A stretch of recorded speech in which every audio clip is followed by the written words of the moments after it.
আসসালামু আলাইকুম সালমান ভাই, কি অবস্থা সবার? আশা করি সবাই ভালো আছেন।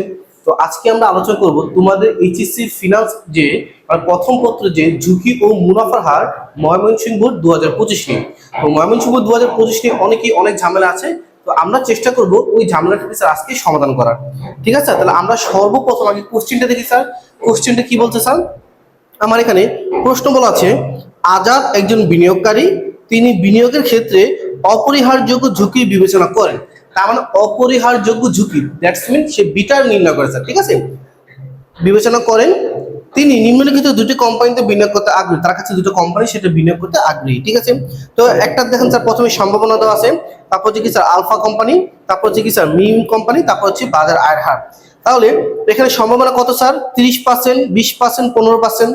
আমরা যদি দেখেন এখানে কিন্তু সম্ভাবনা আছে 30%। আমরা ওই পার্সেন্টটাকে ভাঙায় লিখতে হবে। আমরা ওই পার্সেন্টটাকে 100 ভাগ করার পর 0.30 আসে সেটা আমাকে লিখতে হবে। আমরা কিন্তু এটা জানি, রুলসটা আমরা জানি। তারপর আলফা আয়ের হার দেওয়া আছে 6%, 12%, 8%। মিমের আয়ের হার দেওয়া আছে কত স্যার? আপনার হচ্ছে 8%, 15%, 10%। এবং বাজার মুনাফা বা বাজার আয়ের হার দেওয়া আছে কত স্যার? আপনার 10, 18 এবং 9। ঠিক আছে, এগুলো পার্সেন্ট আকারে দেওয়া আছে। তো ক নম্বর বলছে কি দেখেন স্যার, মূলত আমরা কখন আলোচনা করি না। তারপর ক নম্বর কি বলছে? অনিশ্চিত কি স্যার?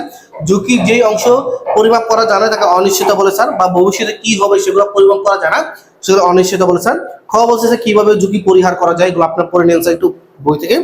তো গ নম্বর বলছে উদ্দীপক অনুযায়ী আলফা মানে আলফা যে কোম্পানি আছে ওই কোম্পানির অপরিহারযোগ্য ঝুঁকির পরিমাণ নির্ণয় করো। তার মানে বিষয় হচ্ছে, খেয়াল করুন স্যার, এখানে আমাকে অপরিহারযোগ্য ঝুঁকির পরিমাণ নির্ণয় করতে বলছে, তাই না? তো আমরা কিন্তু এর আগে ক্লাসে আলোচনা করেছিলাম অপরিহারযোগ্য আয়ের হারের ঝুঁকি কি। এটা সূত্র হচ্ছে কি জানেন স্যার? সূত্র হচ্ছে যে বিটা, তাই না? এই বিটা, এটা সূত্র হচ্ছে কি স্যার আপনার? সূত্র হচ্ছে বিভেদাঙ্গ যেটা আছে সবিভেদাঙ্গ আর এ আর এম, তারপর হচ্ছে বাজার ঝুঁকির যে আসবে সেই ঝুঁকির উপরে স্কোয়ার স্যার। এটা ছিল সূত্র। আমরা কিন্তু এর আগে ক্লাসে আলোচনা করেছিলাম। তোমরা চাইলে আমাদের আগে ক্লাসটা করে আসতে পারো। এটা কিছু দেখেন সহবিভেদাঙ্গ যেটা হচ্ছে কি স্যার, অবশ্যই যেটা বাজার মুনাফা দেওয়া থাকে। আমরা জানি সহবিভেদাঙ্গ এটা কিন্তু দুটো সূত্র আছে। একটা হচ্ছে যখন বাজার মুনাফা হার দেওয়া না থাকবে, একটা আছে যখন বাজার মুনাফা হার দেওয়া থাকবে। এই যে সূত্রটা তোমরা যারা আমার আগের ক্লাসটা করেছো তোমরা জানো, এটা কিন্তু বাজার মুনাফা সহটা চাইছে, উইদাউট বাজার মুনাফা চায় না। তা আমরা আমাকে প্রথমে কি স্যার এই যে সিওবি মানে সহবিভেদাঙ্গটা নির্ণয় করতে হবে, তাই না স্যার? এরপর আমাকে নির্ণয় করতে হবে কি স্যার? সিগমা এম স্কয়ার মানে কি স্যার? ওই যে বাজার মুনাফা যে স্যার আদর্শ বিধি সেটা নির্ণয় করতে বলছে। তো নর্মালি আমরা কি লিখি sir? Sigma A sigma B, কারণ প্রথম প্রকল্প দ্বিতীয় প্রকল্প। এখানে প্রথম দ্বিতীয় প্রকল্প বলা নেই স্যার, এখানে বলছে কি স্যার আমার ওই যে মুনাফা হার, দেখেন প্রশ্ন কিন্তু দেওয়া আছে, ওই যে মুনাফা হার, ওই মুনাফার হারে কি স্যার আমাকে আদর্শ বিধি বার করতে বলছে, অবশ্যই বাজারেরটা স্যার। ঠিক আছে, আচ্ছা, তাহলে আমরা প্রথমে কি স্যার সিওবি বার করতে হবে। যেহেতু আমরা এই অঙ্কটা করবো অবশ্যই আমরা কি বার করতে হবে স্যার? সিওবি বার করতে হবে স্যার। ঠিক আছে, তাহলে খেয়াল করুন স্যার, যদি আমরা সিওভি এটা হচ্ছে কি স্যার আর এ আর এম, যদি এই সূত্রটা প্রয়োগ করি তাহলে আমার সূত্র কি হবে জানেন স্যার? সূত্র হবে আর এ মাইনাস আর এ বার মানে গড়টা ইনটু হচ্ছে কি sir R M minus R M bar. এই সূত্র প্রয়োগ করতে হবে, কারণ এটা সূত্র হচ্ছে এটা আমরা কিন্তু জানি। এখন তো এখানে সম্ভাবনা দেওয়া আছে কিনা দেখেন, এখানে স্যার প্রশ্নের সম্ভাবনা দেওয়া আছে। তাহলে কি স্যার আমরা এটার সাথে গুণ করবো কি স্যার? পিআই মানে সম্ভাবনা। যদি সম্ভাবনা না থাকে তাহলে আমরা এটা কি করি স্যার? ভাগ করি, তাই না স্যার? আমরা কিন্তু আগের ক্লাসে আলোচনা করেছিলাম। আচ্ছা, তাহলে আমাকে প্রথমে আর এ বার করতে হবে। কি বার করতে হবে স্যার? আর এ। তো আর এ সূত্র কি স্যার? দেখেন স্যার খেয়াল করেন, আমরা যে আর বারটা বার করতে হবে, তাই না? আর বারটা কোন কোম্পানি? আর বার, কারণ আমাকে এখানে বলছে আলফা কোম্পানি, তো আমি আলফা কোম্পানি কি স্যার আর বারটা বের করার চেষ্টা করবো স্যার। ঠিক আছে, তাহলে খেয়াল করেন স্যার, আলফা কোম্পানি প্রথমে আয়ের হার কত আছে স্যার আপনার? আচ্ছা, আরবার আমার তাহলে আরবার সূত্র কি স্যার? আর এর সাথে আমি সম্ভাবনা গুণ করব। আমরা কিন্তু জানি এগুলো হচ্ছে গড় আয় নির্ণয় করে স্যার। ঠিক আছে, গড় আয় যেটা সেটা আমরা নির্ণয় করি এইভাবে। তাহলে প্রথমটা কত স্যার দেখেন আপনার 6, তাহলে আমরা এটা হচ্ছে 6 সাথে গুণ করব 0.30। তারপরে যোগ হচ্ছে কত স্যার আপনার 12, দেখেন প্রশ্ন দেওয়া আছে, এটা সম্ভাবনা গুণ করবে কত স্যার? 0.20। এরপর কত হয় স্যার আপনার 8, এটার সাথে আমরা গুণ করবো কত স্যার? আমাদের সম্ভাবনা কত হয় স্যার আপনার 15। এটা গুণ করবো, সবগুলো গুণ করার পর যোগ করার পর আমার যে অ্যান্সারটা বেশি হচ্ছে স্যার 5.40%। এটা হচ্ছে কি স্যার আমার আর বার, এই যে আর বারের মানটা পাইলাম স্যার, বুঝতে পারছি স্যার? এটা হচ্ছে কি স্যার আমাদের আর বার। ঠিক আছে, এখন আমাকে গড় বাজার মূল্য যেটা সেটা বার করতে হবে স্যার, সেটা হচ্ছে কি স্যার আর বার এম। এটা সূত্র কি স্যার? সেম, এটা সূত্র হচ্ছে হচ্ছে sir R M into pi. এটা সূত্র কি sir R M into pi. আমরা যদি সূত্র ফলাইছি তাহলে কি হবে স্যার দেখেন স্যার কিভাবে হবে। প্রথম হচ্ছে কি স্যার বাজার আয় হার কত 10%, 10 গুণ দিব কত স্যার 0.30 দিয়ে, যোগ পরেরটা কত স্যার আপনার 18% বাজার আয়ের হার, এটা শুধু গুণ দিব কত পার্সেন্ট দশমিক সম্ভাবনা 20%। তৃতীয় বছর কত স্যার আমার হচ্ছে 9, এটার সাথে গুণ দিব কত স্যার 0.15%।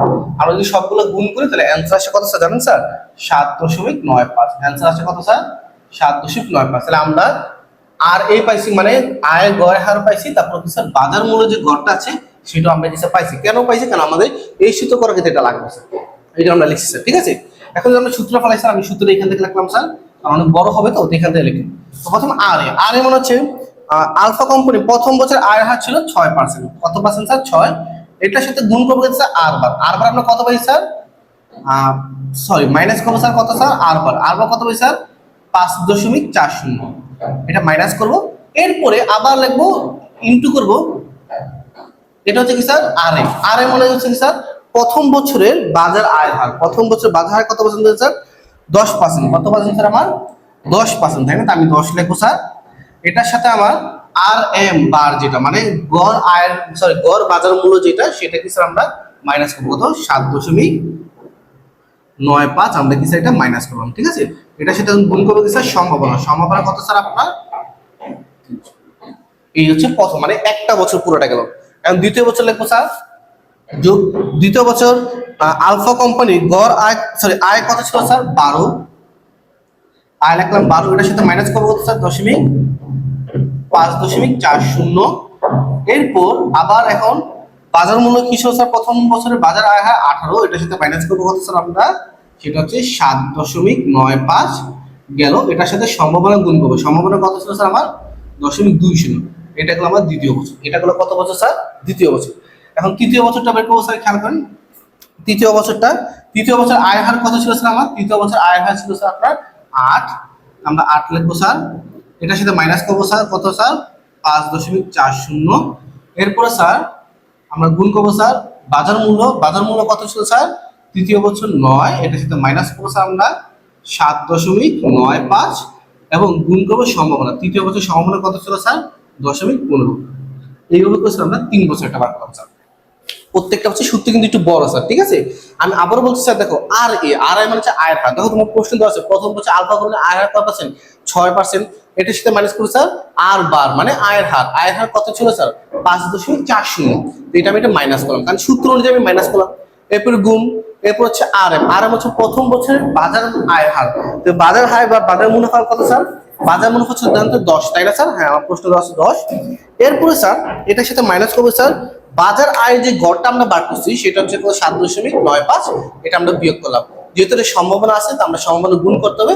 সম্ভাবনা দেওয়া আছে প্রথম বছর 30%, পরের বছর 20%, 15%, এবার প্রত্যেকটা করে আমরা বার করছি স্যার। ঠিক আছে, তো প্রত্যেকটা এখন এখানে কিন্তু একটা মজার বিষয় আছে। ঠিক আছে, অনেকে কি তিনটা একসাথে গুণ করে ফেলবে, কারণ অবশ্যই তিনটা গুণ আছে না, আমাদের এখানে দেখো ব্রেকেটে কাজ আছে।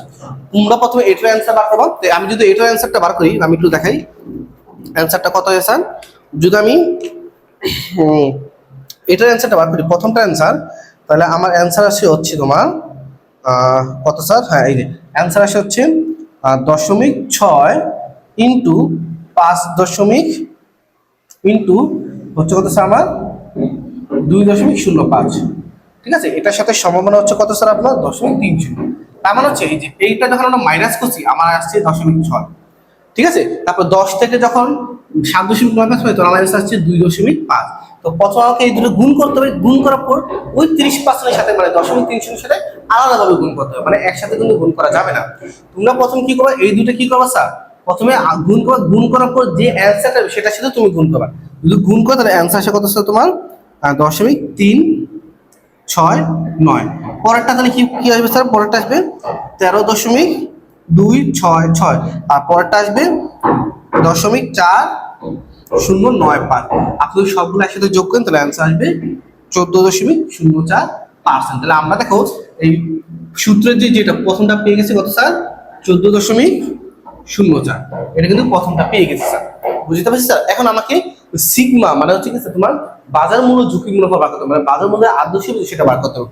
তো নর্মালি আমরা সূত্র কি লিখতাম স্যার, সম্ভাবনা থাকলে সূত্র লিখতাম কি স্যার, আর আর এ মাইনাস আর বার স্কোয়ার ইন্টু পিআই, তাই না? এটা সূত্র থাকবে স্যার।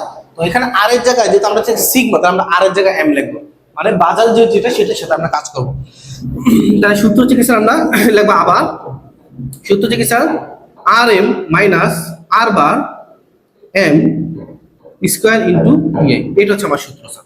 এটা হচ্ছে কি সূত্র, কারণ যেহেতু আমাকে স্যার বাজার মূল্যটা বার করতে বলছে কি স্যার, বাজার মূল্য, এটা হচ্ছে সূত্র স্যার, ঠিক আছে? তো প্রশ্ন অনুযায়ী স্যার খেয়াল করো, আমার প্রথম বছরে বাজার মূল্য কত স্যার 10, এটা সাথে গুণ কত আর এম, কিন্তু আমরা আগে বলছি তো 7.95, তাহলে 7.95 উপরে স্কয়ার সম্ভাবনা কত স্যার 0.30, প্রথম বছরটা বেড়ে গেল স্যার। এরপরে যোগ দ্বিতীয় বছর কত স্যার আপনার, দ্বিতীয় বছর হচ্ছে আপনার 18, তাই না? 18 ইন্টু 9 উপরে স্কয়ার ইন্টু দ্বিতীয় বছর সম্ভাবনা কত স্যার আমার 20%, 20 লিখবো 0.20 যোগ তৃতীয় বছর কত স্যার আমার 9 মাইনাস 7.95 উপরে হচ্ছে কি স্যার স্কয়ার ইন্টু কত স্যার পিআই কত স্যার আমার 15, এটা 0.15%। এইটা হচ্ছে কি স্যার আমার সূত্র, এটা হচ্ছে কি স্যার আমার সূত্র, এটা কিন্তু আমরা জানি, আমরা যদি করছি, তাই না? যখন এটা আমরা পুরোটা ক্যালকুলেশন করবো, আমার অ্যান্সার হবে কত জানেন স্যার? অ্যান্সার হবে রুট ওভার বাই 21.62, ঠিক আছে? তাই এটা যখন আমরা রুট করবো তখন অ্যান্সার হবে স্যার 4.65%। অ্যান্সার আসছে কত স্যার 4.64%। তাহলে আমরা নিচেরটা পেলাম কত স্যার 4.65। আমরা যখন দুইটা ভাগ করবো 0.65 কত স্যার 0.65%। এটা আমার স্যার মনে আছে যে আমি ক্যালকুলেশন করার আগে। তাইলে আপনার আলফা কোম্পানি যে পরিহারযোগ্য যে ঝুঁকির পরিমাণ সেটা হচ্ছে কত স্যার আপনার 0.65%। আমরা বলছি 0.6। এইভাবে কি স্যার আমরা খুব সহজে সূত্রগুলো করতে পারি স্যার। তো এই জন্য তোমাকে অবশ্যই সূত্রগুলো মাথায় রাখতে হবে। তুমি যদি সূত্র না পড়ো তাহলে তুমি কিচ্ছু পারবে না। ফিনান্স আমি বারবার বলি, আপনি যখন পর্যন্ত সূত্র না পাবেন আপনি অর্ধেক কিচ্ছু পারবেন না। তাহলে তুমি প্রথমে আমরা এই সূত্র লাগবে, এই সূত্র লাগার জন্য আমি একটু আবার মনে করছি তোমাকে রিমাইন্ড করে দিচ্ছি। এই আপনার যে সহবিভাজাঙ্ক যেটা বাজার মূল্য সহ যেটা, এটা আমরা প্রথমে এটা আমরা সূত্র রাখলাম স্যার। আর এটা করার জন্য অবশ্যই আমাকে আর এ মানে গড় আয় হার লাগবে এবং আর এম বার মানে হচ্ছে কি স্যার তোমার গড় বাজার মূল্য যেটা আছে সেটা কি আমার লাগবে স্যার। তা আমরা সূত্র করলাম স্যার, যেহেতু সম্ভাবনা আছে সম্ভাবনা গুণ করলাম স্যার, এই যেটা হচ্ছে সূত্র, এটা হচ্ছে বেসিক সূত্র স্যার, ঠিক আছে? এই সূত্রগুলো আমরা কি স্যার করলাম, করার পর প্রথমটা আসছে কত স্যার 5.40, পরেরটা হচ্ছে 7.95। তারপরে সূত্র থেকে স্যার সূত্র হচ্ছে আর এ মাইনাস আর এম। আর এ মানে প্রথম বছর আয় হয় কত পেয়েছি আমরা, প্রথম বছর আয় হচ্ছে 6, আর বার কত পেয়েছে 5.40, লিখলাম 6 মাইনাস 5.40। তারপরে দ্বিতীয় বছর প্রথম বছর আর এম মানে বাজার মূল্য কত ছিল 10 টাকা, আর বার যেটা আমরা বলছি কত 7.95, যেটা মাইনাস করলাম আর সম্ভাবনা গুণ করলাম। আমি আবারও বলছি তোমরা এই দুটো অ্যান্সার গুণ ফলের পরে 0.30 মানে সম্ভাবনা গুণ করবা স্যার, নাইলে কিন্তু অ্যান্সার মিলবে না স্যার। তো এইভাবে মূলত অঙ্কটা করবা। এবং গহন নাম্বার কি স্যার, গহন নাম্বারটা তোমরা খুব সহজে পাবে, এটা করা দিলাম না। এটা তোমার চাইছে হচ্ছে কি স্যার গহন নাম্বার, ওটা তুমি মিস্টার আদিদের পোর্টফোলিও বিনিয়োগের যুক্তিতে নিয়োগ, মানে পোর্টফোলিও বিনিয়োগ তোমরা এটা পারবে, এই জন্য এটা করে দিনি। তোমরা এখানে প্যাস লাগাইছো এই জন্য এটা সব করাইছে, ঠিক আছে? তাহলে আজকে ক্লাসে এই পর্যন্তই। নেক্সট ক্লাসে আমরা আলোচনা করবো স্যার তোমার যে কুমিল্লা বোর্ড যেটা আছে সেটা নিয়ে তোমরা যে মানে অনেক বেশি প্যারা খাও সেটা নিয়ে আমরা আলোচনা করবো। কুমিল্লা বোর্ডে কি স্যার তোমার কি আছে জানো, আমি একটু বলে দিই। কুমিল্লা বোর্ডে তোমার যে এইটাই আছে কি স্যার সহবিভাজাঙ্ক, এটা যেহেতু বাজার মূল্য দেওয়া আছে এই জন্য আমরা এই সূত্র করছি। আর ওইখানে দেখো স্যার বাজার মুনাফা বা বাজার মূল্য দেওয়া নেই, তাহলে এটা আমরা আরেকটা সূত্র করবো যেটা আমরা বেসিক ক্লাসে আলোচনা করেছিলাম স্যার। তোমরা সবাই এটা তাড়াতাড়ি তুলে ফেলো। তো আজকের ক্লাসে এই পর্যন্ত, ইনশাআল্লাহ নেক্সট ক্লাসে আমরা কুমিল্লা বোর্ড নিয়ে আলোচনা করবো। তোমরা সবাই আমাদের সাথে থাকো, ঠিক আছে? তাহলে সবাইকে ধন্যবাদ। আসসালামু আলাইকুম রহমতুল্লাহ।